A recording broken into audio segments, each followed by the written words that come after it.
Aba, ang dali ng pera pala, no? Pag ano ka pala, kontratista ka pala, no? Abay, masarap mag-asawa ngayon ng kontraktor. Kaya pala palong-palo ngayon ng mga kontraktor, no? So tutuloy na nito, mga kababayan ko, kasi malulugi sila without walang kalaban-laban, mga kababayan ko. Ang hinihingi nilang porsyento ay hindi bababa sa 10% at umaabot pa sa 25%. Uy, laki ha. For example, ito. Sa 125 million na project, si congressman na sinasabi dito, magkakaroon ng 31 million something. Wow. So, ang laki nun, mga kababayan ko.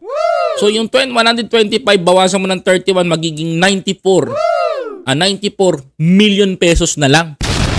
So yung 94 million pesos pagkakasyahin pa ng Diskaya para sa aba may lagayan. Meron pang lagay kaya GPWH. Diba mga kababayan ko? Aba, ang dali ng pera pala, no? Pag ka pala, kontratista ka pala, no? Abay, masarap mag-asawa ngayon ng kontraktor.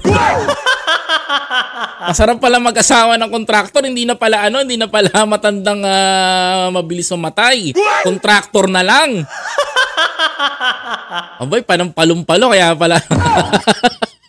Kaya pala palong-palo ngayon ng mga kontraktor, no? Tuloy. Na naging kondisyon upang hindi maipit ang implementasyon ng kontrata. Ito ay binibigay namin sa kanila ng cash. Ang bawat transaksyon ay may karampatang voucher at ledger na nagsasaad ng mga araw at kung kailan nila ito natanggap. Kaya pala walang trace sa bangko kasi cash, mga kababayan ko. Oh, sana all. Cash siya, cash. Mga kababayan ko, ha. Parang totoo atay sinasabi ni Mayor Magalong, ha. Ang mga politiko daw hindi daw gumagamit ng Bolt. Mga kababayan ko. Ang ginagamit na daw ng mga politiko ngayon, mga kababayan ko, is room Bolt. Mga kababayan, room Bolt. Yung kwarto, gagawin nilang Bolt. Ang laking nito. Ang laking problema nito. Room Bolt na po ang kanilang tinatrabaho. This is a massive corruption. Malaking panlapastangan na ito, mga kababayan.